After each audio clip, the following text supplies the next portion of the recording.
Hola, ¿qué tal? Hoy nos encontramos en este súper estreno de este podcast llamado Noti Economía, en donde nuestro tema central será la economía antes, durante y después de la pandemia. Presentado por Dana Paola Gómez García, Cintia Jimena Negrete Bautista, Ricardo Fabián González Lira y una servidora, Maribel Medina Zaragoza. Todos estudiantes de la Universidad Tres Culturas de la Licenciatura de Contaduría y Finanzas. Muy bien, en este capítulo comenzaremos hablando de la economía antes de la pandemia, generalizando el primer trimestre del 2020, para darnos cuenta de cómo estábamos un poquito antes de que comenzara esta pesadilla llamada COVID-19. Durante 2020, el cierre parcial de la economía provocó importantes desequilibrios en el aparato productivo mexicano, el cual ya mostraba señales de debilidad desde 2019. La economía mexicana tuvo un retroceso del PIB del 8.2% a tasa anual en 2020, siendo el sector secundario el más afectado al caer 10%. Donde las actividades manufactureras disminuyeron de igual forma en 10%, impactadas por la caída de 20.9% en la fabricación de equipo de transporte.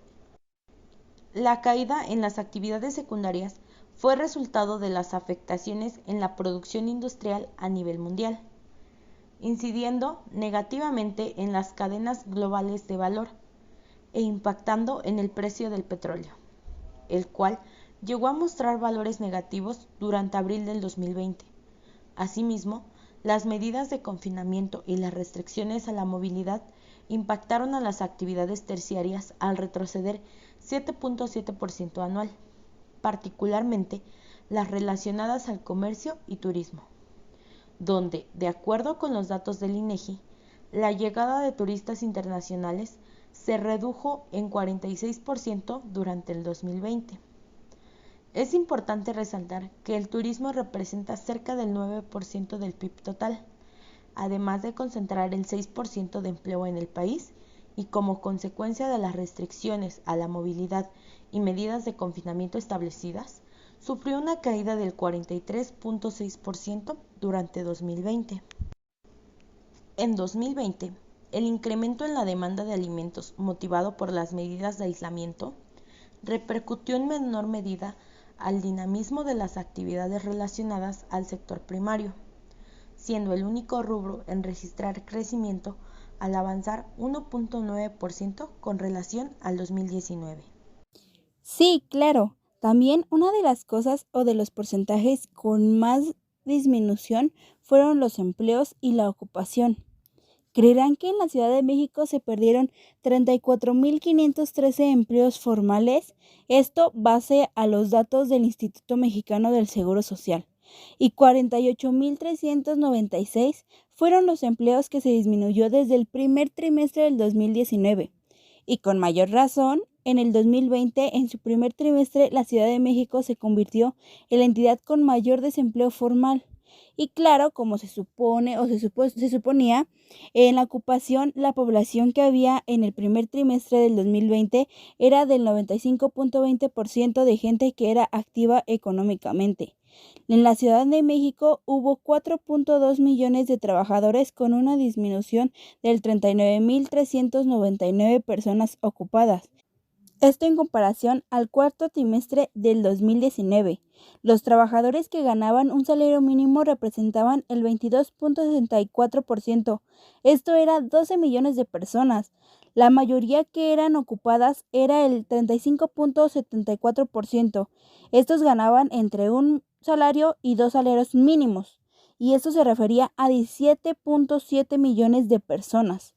En la Ciudad de México, el 63.1% de la población ocupada se concentraba en el subsector de servicios.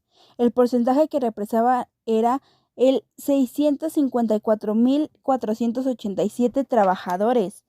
y la población ocupada que percibían un salario mínimo representaba el 12.5%. Esto era 763.478 personas y en el 31.80% percibía entre 1 y 2 salarios mínimos.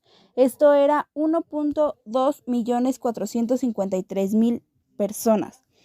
Es increíble cómo antes del impacto que fue la pandemia, se veía el caso grande del desempleo, porque no fue en la pandemia, sino desde antes el desempleo era de los porcentajes con mayor disminución y es muy, muy asombroso cómo día a día personas que trabajaban, que se dedicaban a eso, que les daban su vida a un empleo, de un día para otro los desemplearon, los echaron y sin saber que ellos en realidad los necesitaban. El comercio en la Ciudad de México, tanto al por mayor como al por menor, presentó oscilaciones durante el primer trimestre del 2020. El índice de comercio al por menor durante el mes de marzo presentó 101.7 unidades, mostrando un ligero aumento respecto del mes inmediato anterior, en el que se registró 98.69. El índice de comercio al por mayor reportó 98.78 unidades en el último mes del primer trimestre del año 2020, superando las 86.79 unidades mostradas en el mes de febrero. A nivel nacional, el índice de comercio al por menor presentó una caída en el mes de marzo, al alcanzar las 106.55 unidades contra las 108.93 registradas en el mes inmediato anterior. En lo que respecta al índice de comercio al por mayor, presentó una ligera reducción en el último mes del trimestre, al cerrar en 103.40 unidades comparadas con las 104.16 del mes de febrero del 2020. El comercio al por mayor y al por menor de la Ciudad de México presentó ligeras bajas respecto al trimestre inmediato anterior del ejercicio pasado, octubre-diciembre 2019. En la construcción, de enero a marzo del 2020, el valor de la producción en el sector de la construcción de la Ciudad de México fue de 4.4 mil millones de pesos, lo cual representa una disminución del 0.13% respecto a la cifra acumulada a marzo del año anterior. En el país, el valor de la producción fue de 76.3 mil millones de pesos, lo cual representa una disminución del 0.16% respecto al mismo periodo del año 2019. La construcción en la Ciudad de México decreció por tipo de obra. Otras construcciones presentaron una disminución del 12.8% anual. Agua, riego y saneamiento presentó una disminución del 57.9% anual. Edificación con una disminución del 61.4% anual. Electricidad y telecomunicaciones con una disminución del 65% anual. Para la ciudad, el crecimiento se registró en el transporte y en la urbanización, que presentó un incremento del 216.1% anual. Ahora hablemos del ingreso laboral. Considerando una deflación al Índice Nacional de Precios al Consumidor, INPC, durante el primer trimestre de 2020, el ingreso laboral en la Ciudad de México fue de 2.714.30 pesos, existiendo un aumento de 278.39 pesos en comparación con el trimestre del año 2019. Considerando que a nivel nacional fue de 1.909.49 pesos, con un aumento de 135.13 pesos con respecto al mismo trimestre del año anterior. Aunque el ingreso laboral sigue siendo menor al capital, la remuneración del primer trimestre presenta un crecimiento del 7.6%. De igual manera, el crecimiento laboral del primer trimestre de 2020 presentó un crecimiento de 11.4%. No olvidemos que la inflación es un punto importante a mencionar. El Banco de México ha obtenido su objetivo ya que la inflación sigue presentando tasas superiores al 3%. Número 1. El área metropolitana de la Ciudad de México mostró un promedio de 3.72% en el primer trimestre. Número 2. La inflación anual del área metropolitana de la Ciudad de México fue de 3.74% y a nivel nacional de 3.25%. Número 3. Por la demanda de alimentos, bebidas y tabaco, existió una mayor inflación. A nivel área metropolitana de la Ciudad de México fue de 7.49% y a nivel nacional de 6.71%.